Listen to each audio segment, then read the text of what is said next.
चलिए यहाँ पे जो क्वेश्चन है बोल रहा है कि a 6 digit number 7, 8, 9 A, B and C is divisible by 7, 11 and 13. Then find the value of A plus B plus C का होल स्क्वायर माइनस 76। उसका वैल्यू क्या होगा? ठीक है, आपको ऑप्शन दिया हुआ है 529, ऑप्शन बी है कितना 576, ऑप्शन सी 500, ये कितना है 476। ठीक है, अब देखिए यहां पे क्या होगा, जब ये सारा डिजिट है a plus B plus C, अगर हम लोग डिजिट का समेशन करेंगे तो हमको क्या आएगा, एक नंबर आएगा।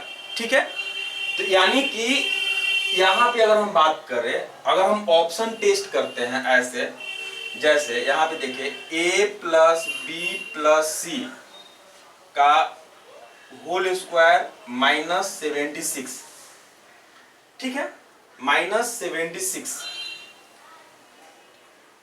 अब ऑप्शन में से या इधर क्या है माइनस 76 है, यानी कि ऑप्शन में क्या करना पड़ेगा, इस माइनस 76 को अगर ऑप्शन में ऐड करेंगे तो वो क्या होना चाहिए, परफेक्ट स्क्वायर होना चाहिए। ठीक है, चलिए अब यहां पे देखिएगा 529 इटसेल्फ अ परफेक्ट स्क्वायर, अगर इसमें 76 ऐड करेंगे तो वो कितना हो जाएगा, 9 9 6 15 के 5 1, और यहाँ पे कितना 7 7 2 9 1 10, यानी कि 605। 605 is not a perfect square, यानी कि ये ऑप्शन नहीं होने वाला है। अब देखिए जो परफेक्ट स्क्वायर ऑलरेडी है वो ऑप्शन नहीं होगा, ये भी नहीं होने वाला है, क्योंकि जैसे ही इसमें 576 में अगर जो है हम लोग क्या करेंगे 76 और ऐड कर दिए तो कितना 6 6 12 के 2 1 7 7 14 1 कितना 15 के 5 1 652। It's not a perfect square. अब यहाँ पे अगर बात करें, अगर इसको हम 500 से इक्वेट करते हैं, देखिएगा 500 से तो कितना आएगा, देखिए a प्लस बी प्लस सी का होल स्क्वायर इक्वल कितना 576 पूरा। अब 576 क्या है, ये परफेक्ट स्क्वायर है, यानी कि a प्लस बी प्लस सी का स्क्वायर इक्वल कितना 24 का स्क्वायर। अब देखिए यहाँ पे सिर्फ और सिर्फ यही आपका सेटिस्फाई कर रहा है, ऑप्शन नंबर सी ही आपको सेटिस्फाई कर रहा है, इसीलिए हम यहाँ पे इसको टिक कर सकते हैं, कोई दिक्कत नहीं है।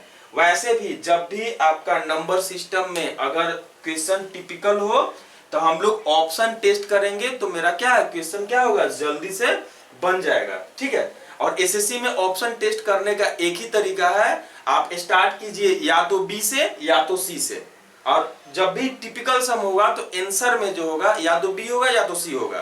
तो हम लोग यहाँ पे तो ये स्टार्ट करने का जरूरत नहीं है। ऐसे भी अगर हम सोचें, ये क्या है 529 परफेक्ट स्क्वायर है, अब परफेक्ट स्क्वायर में 76 ऐड करेंगे तो वो परफेक्ट नहीं बनेगा, वो ये भी नहीं बन रहा है और ये यहाँ भी नहीं बन रहा है। ठीक है, अब यहाँ पे देखिए 500 में अगर 76 ऐड कर दिए हम तो 576 इटसेल्फ अ परफेक्ट स्क्वायर। ठीक है, तो हम लोग आंसर यहाँ पे इसको टिक करके आ सकते हैं, यहाँ पे आपको कोई दिक्कत नहीं होगा। ठीक है, चलिए यहाँ पे जो क्वेश्चन है बोल रहा है कि in a triangle A B and C are sides and, ठीक है, 1 by a plus c plus 1 by b plus c is equal to 3 by a plus b plus c. Then find the angle between sides a and b. Sides a and b. ठीक है, अब एक triangle है, अब जिसका sides दिया हुआ है, साइड्स क्या है, sides of the triangle a, b and c, तीन साइड दिया हुआ है, स्मॉलर है। अब हम बात करें कि अगर ये ट्रायंगल ABC है, ABC इज अ ट्रायंगल, ठीक है, ABC इज अ ट्रायंगल, ठीक है, तो वर्टेक्स A के अपोजिट को साइड को हम लोग स्मॉल a बोलते हैं, वर्टेक्स B के अपोजिट की साइड को हम लोग स्मॉल b बोलते हैं, एंड वर्टेक्स C के अपोजिट की साइड को हम लोग स्मॉल c बोलते हैं। ठीक है, चलिए अब यहां बोल रहा है कि अगर ये इक्वेशन इक्वल है, ये इक्वेशन अगर है, ऐसा अगर है one by A plus C plus one by B plus C is equal to 3 by A plus B plus C. अगर ऐसा है तो आपको साइड्स ए एंड बी के मिडिल का एंगल क्या होगा, यानी कि ये हो गया साइड ए और ये हो गया साइड बी। अब उसके मिडिल का एंगल ये वाला आपको पूछ रहा है कि एंगल सी का वैल्यू क्या होगा। ठीक है, तो जब भी हम लोगों को इस तरह का सम्स रहेगा और ऐसा इक्वेशन दिया हुआ है और ऑप्शन में दिया है 30 डिग्री 90 डिग्री कितना 45 और 60 ऐसा कुछ दिया हुआ है। ठीक है, अब इधर ध्यान दीजिएगा, तो एक काम करके हम लोग देखेंगे। सबसे पहला जो इजी होता है चेक करना कि तीनों साइड को इक्वल कर दिए, तीनों साइड को क्या कर दिए इक्वल कर दिए। अब ट्रेंगल का तीनों साइड इक्वल कब होता है, जब ट्रेंगल क्या हो इक्विलेटरल ट्रेंगल हो। तो तीनों साइड को हम लोग 1 एज्यूम कर लिए, a is equal to B is equal to C is equal to 1। अब जैसे ही 1 एज्यूम किए तो इस 1 को हम a के जगह पे 1 और मान a b एंड c के जगह पे हम लोग 1 पुट करके इस इक्वेशन में देखें। अब देखिए 1 बाई 1 प्लस 1 कितना 2, 1 बाई 2, 1 बाई 1 प्लस 1 कितना 2, 1 बाई 2 प्लस 1 बाई 2 ये कितना होता है 1, ये कितना आ गया 1 आ गया। और यहां पे 1 प्लस 1 प्लस 1 कितना हो जाएगा 3, यानी कि 3 बाई 3 ये भी आपको कितना दे देगा 1 दे देगा। यानी कि आपको इक्विलेटरल मतलब इक्विलेटरल ट्रायंगल जो है हम लोग इक्विलेटरल ट्रायंगल का साइड 1 1 1 पुट करके देखें तो ये क्या हो गया इस इक्वेशन को सेटिस्फाई भी कर गया। ठीक है, तो जब सब सेटिस्फाई हो गया यानी कि आपको ये पता चल गया कि सबका साइड क्या है इक्वल है। ठीक है, तो इक्विलेटरल ट्रायंगल का एंगल कितना होता है, ईच एंगल कितना डिग्री का होता है 60 डिग्री। यानी कि अब कोई भी एंगल का बात करें तो 60, ये भी 60 और ये भी 60। ठीक है, इसीलिए आंसर क्या होगा 60 डिग्री। ठीक है, आपको ज्यादा माथापच्ची करने का जरूरत नहीं है। तो जब भी इस तरह का इक्वेशन हो तो एक बार हम लोग चेक करके जरूर देखेंगे इक्विलेटरल ट्रायंगल पे। ठीक है, क्योंकि मैक्सिमम क्वेश्चंस जो होता है अगर एसएससी का बात करें हम तो वो इक्विलेटरल ट्रायंगल से जरूर देता है। आप लोगों को जियोमेट्री में जब भी ज्यादा प्रॉब्लम हो और ट्रायंगल से रिलेटेड अगर क्वेश्चंस हो तो वहां पे एक बार जरूर आप इक्विलेटरल ट्रायंगल पुट करके देखिएगा, एज्यूम करके देखिएगा, एंगल को 60-60 करके देखिएगा, साइड को इक्वल करके देखिएगा। तो अगर एज्यूम करने के बाद अगर इक्वेशन में सेटिस्फाई कर जा रहा है यानी कि आपका एजम्पशन क्या था सही था और वहां पे आप अपना टाइम बचा सकते हैं। ठीक है,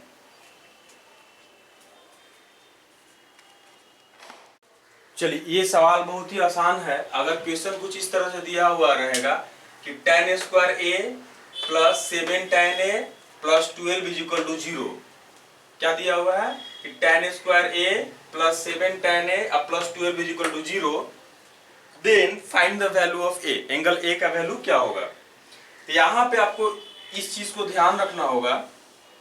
अगर ऐसा कुछ रहता है, अगर हम बात करें कि tan x is equal to Y, tan x is equal to क्या है y है, तो x का जो वैल्यू होगा ये x का जो वैल्यू होगा x इज इक्वल टू जब इधर tan जाएगा तो वो tan इनवर्स में हो जाता है।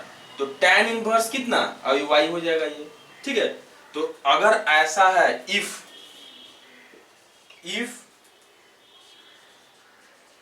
tan x is equal to y है then x is equal to tan inverse y हो जाएगा। अब इसी का यहाँ पे एप्लीकेशन करना है और ज्यादा कुछ नहीं है। ठीक है, अब इधर ध्यान दीजिएगा, क्वाड्रेटिक इक्वेशन को जब सॉल्व करेंगे जैसे यहाँ पे कुछ नंबर रहता है और यहाँ पे तो इसको क्या करते हैं मल्टीप्लाई करते हैं। ठीक है, ये 12 है और मिडिल में क्या है पॉजिटिव साइन है तो इसको हम लोग क्या कर देते हैं माइनस कर देते हैं। यानी कि ऐड करने पे निगेटिव आना चाहिए। अब प्रोडक्ट कितना आना चाहिए प्लस 12, यानी कि 12 को हम ऐसे ब्रेक करेंगे तो ऐड करेंगे तो क्या होगा निगेटिव आना चाहिए, प्रोडक्ट पे क्या होना चाहिए प्लस होना चाहिए। ठीक है, यानी कि दोनों ही क्या है वैल्यू क्या होगा निगेटिव होगा, क्योंकि माइनस इंटू माइनस क्या होता है प्लस। अब यहाँ पे कितना -3 -4 कितना -7, यानी कि इसी को ये सेटिस्फाई कर रहा है।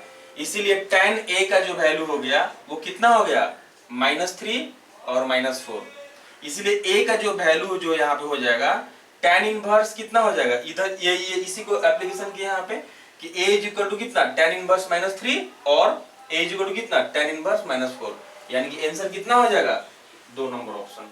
ठीक है, तो आपको ये चीज ध्यान रखना होगा, ज्यादा कुछ नहीं। ठीक है,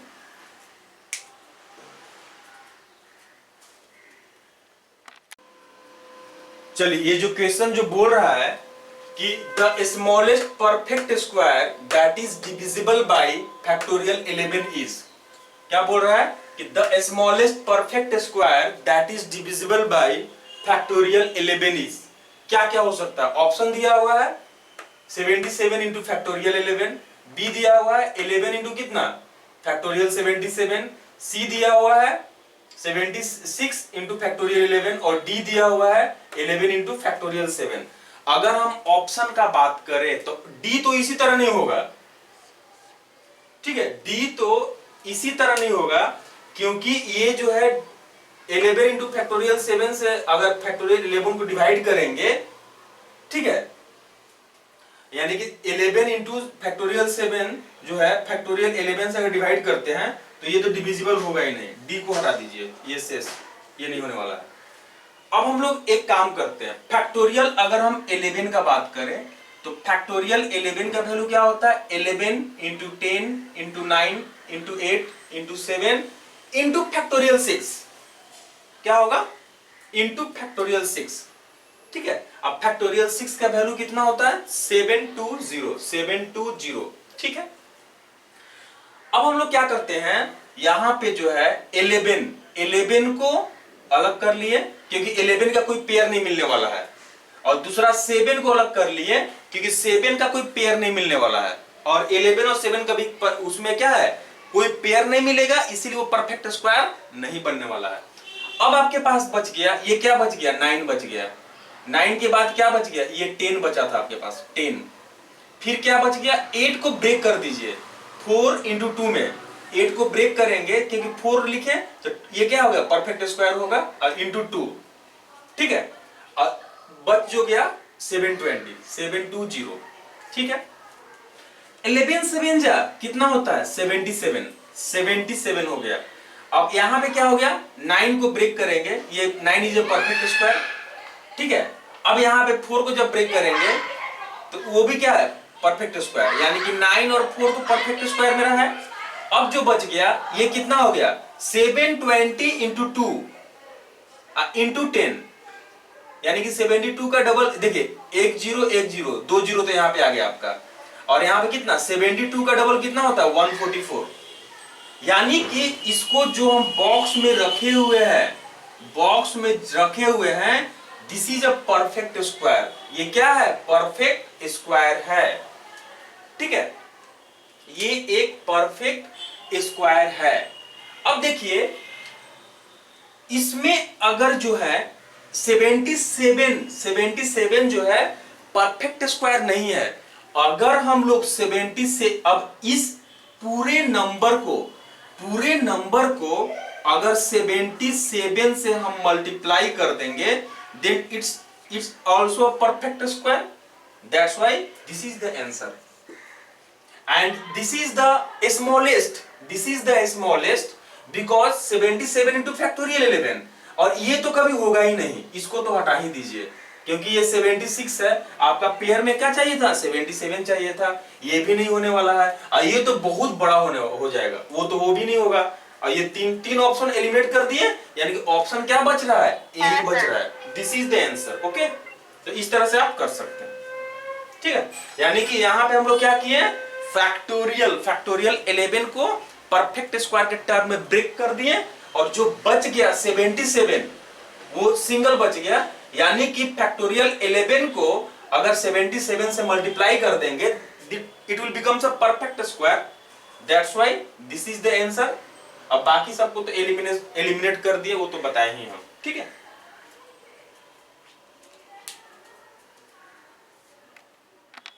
चलिए यहां पे जो क्वेश्चन बोल रहा है कि इन अ ट्रायंगल ABC एक ट्रायंगल है। ठीक है, angle A is equal to 60 degree, angle A का वैल्यू दिया है 60 डिग्री एंड एंगल बी का वैल्यू दिया है कितना, दिया है 50 डिग्री। ठीक है। If from point O inside triangle, O एक पॉइंट है जो कि ट्रायंगल के क्या है, इनसाइड में है।